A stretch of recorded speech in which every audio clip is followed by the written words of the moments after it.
She wanted to stay strong, but emotion overtook Namja Nash Williams when she learned how her little girl lost her life in the back of a school bus. 6-year-old Faja strapped in her wheelchair, the harness growing tighter across her little body as the aide who should have been watching her sat up front, completely unaware that Faja was suffocating.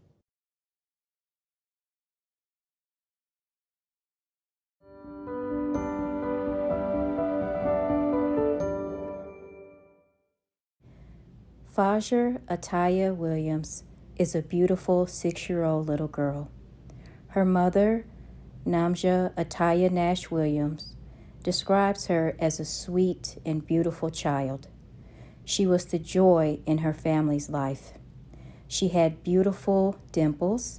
She was so sweet to have endured so much in her 6 years of life. She had multiple surgeries and was nonverbal. But just because she was nonverbal, she could express herself by happy screams, and she was such a beautiful child. And she was the sweetest kid you'll ever meet. She had the sweetest little laugh, her little dimples, and she just endured so much throughout her little 6 years of being on this earth. But sadly, 6-year-old Faja Williams' beautiful life would be cut short on July 17, 2023. She was attending a summer program at Claremont Elementary School for 4 days a week. She got on her bus that morning, and the bus monitor was supposed to be watching her, but unfortunately, she wasn't. 6-year-old Faja was strangled by her seatbelt on the school bus and fought violently for her life. She wanted to stay strong, but emotion overtook Namja Nash Williams when she learned how her little girl lost her life in the back of a school bus. 6-year-old Faja strapped in her wheelchair, the harness growing tighter across her little body as the aide who should have been watching her sat up front, completely unaware that Faja was suffocating. Faja's father, Wali Williams, was very upset to learn about the news of his daughter. He speaks about how there needs to be more training involved when it comes to bus monitors because they need to be aware and alert of what's going on. He also spoke about how sad it was to see his daughter properly trained and equipped.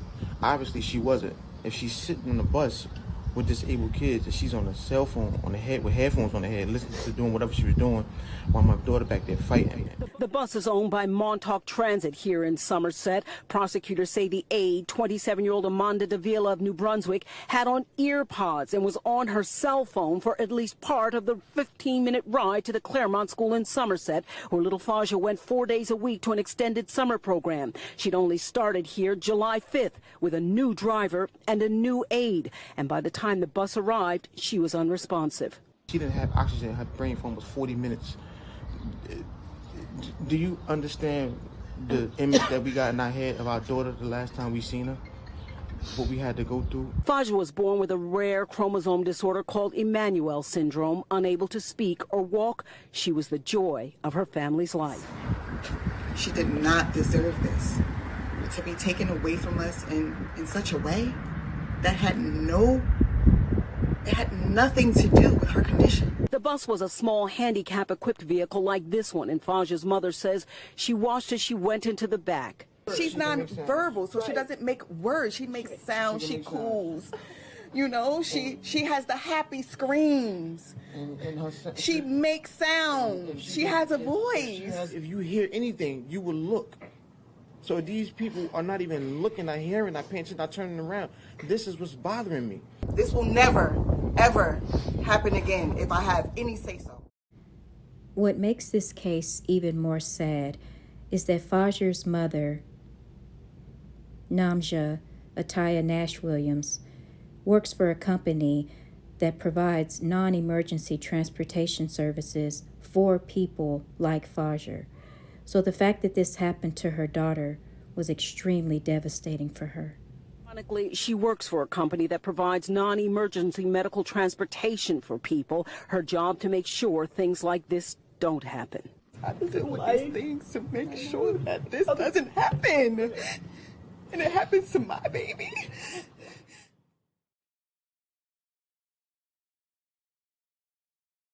The school bus monitor charged in the death of a 6-year-old in a wheelchair has now been released from custody. Explain this. The reason that the bus monitor will be released from prison has a lot to do with bail reform here in the state of New Jersey. She has no criminal record. Her attorney says she's very remorseful for the incident, and he says that she will abide by all the rules of her release. Amanda Devia came to court in her prison jumpsuit, but will be free to go home after she is processed at the jail. She is accused of negligence and charged with manslaughter in connection with the death of 6-year-old Faja Williams. Devia was the school bus monitor who was seen on video wearing headphones and on her phone as the 6-year-old got caught in a 4-pronged seat harness and could not breathe. The child, who was nonverbal, struggled in the wheelchair and became unresponsive and died. Her parents sat in court listening to the 43-minute-long detention hearing. I don't know how to feel about her release. I was prepared for her release. I thought I was. But as long as they are following the law, I don't have any choice but to accept it. The state argued that Devia would be a flight risk because she faces serious jail time and poses a threat to children. But her lawyer claimed in court that she has never been in trouble with the law and was raised in New Brunswick, New Jersey, and is the mother of a 2-year-old with special needs. She has worked at the bus company for 7 years and never had a problem. Under bail reform laws, the state has to prove that she would be a danger to the community. The judge said under current guidelines, Devia would be released. Her attorney says he's not surprised despite the painful nature of this case. Yeah, Devia will be released probably later on this afternoon. She can't have any contact with school-aged children or the family of the victim and will be back in court on August 28th.